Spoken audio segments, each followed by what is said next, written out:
So now I'm gonna open the dough. It's been sitting all night on the counter here, and as you can see, it sweat a lot.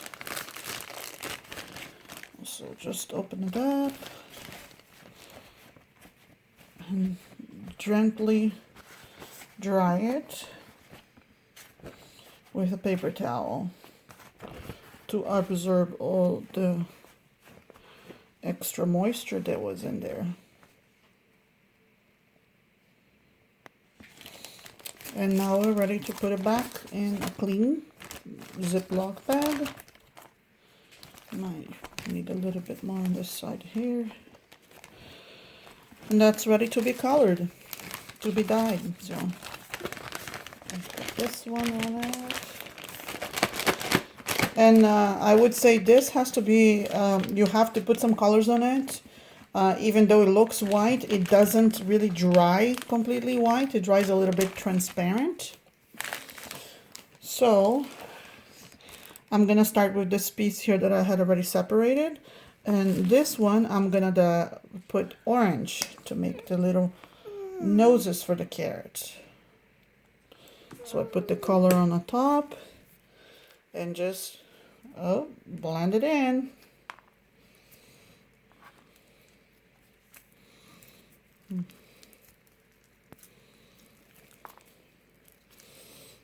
Just fold and fold, and if it gets a little too dry from being left on the air, you can always put a little tiny bit of water or run in the water, and then it will soften up again. Not too much water though, because it is glue and it melts.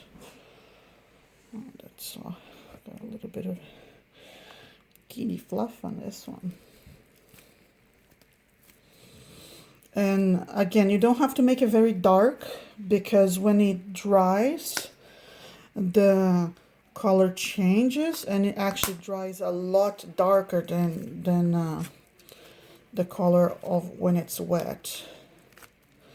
I am actually going to put a little bit of water on this one because I let it sit on the counter. So I'm just making my hands wet, and that's enough water to add to this guy here. You don't need a lot.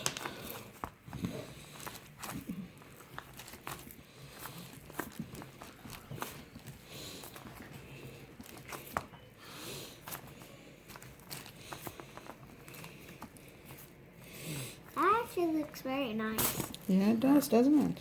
Oopsie. Mom, may I help you I am squirt? still recording. Yeah. Yep. There we go. I got orange to make carrot noses.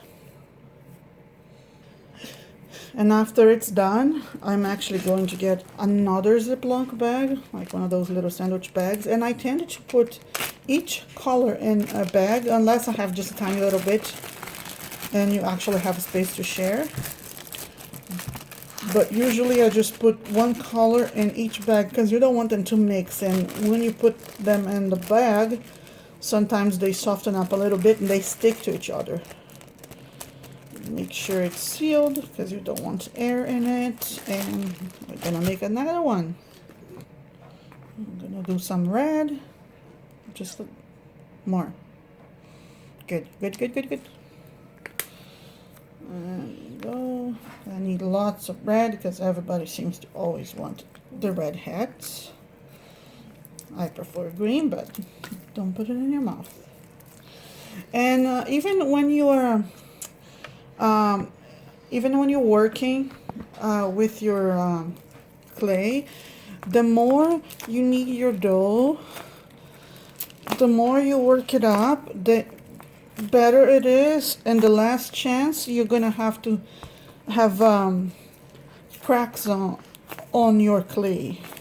Because sometimes if you don't work it very well, or if they're not really touching each other properly, you will have if they're not connecting properly, that's the best way to explain, they will crack. So the more you do this, the better it is. A little bit more. More.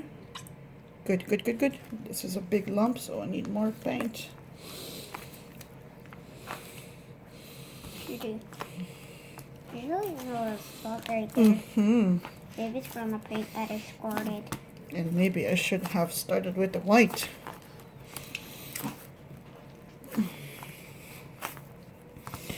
As I'm working, you will see that this is looking a little bit pinkish, but it will actually dry really dark red. So I can find some lumps of cornstarch now, which I shouldn't, but working them out. Maybe you're washing them right now. I'm gonna wash my hands so I don't have any more color. Some bits and pieces where the color is stronger than others, so I'll be back. Now I'm working on the last little bit, which is the white. You gotta be, ow, my foot. You gotta be careful when you're working. Make sure you work on a clean surface. This is why I use those mats. You don't want any fluff or dust or particles or whatever on your clay, otherwise it doesn't look pretty. Like you see this one, it doesn't have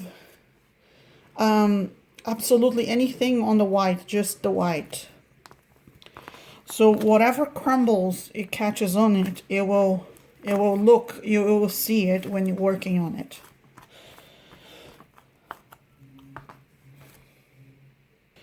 So there you have it. Like the colors are all ready and on their own bags, and I'm ready to do it. I'll just wash my hands and let's let the fun begin. Yeah.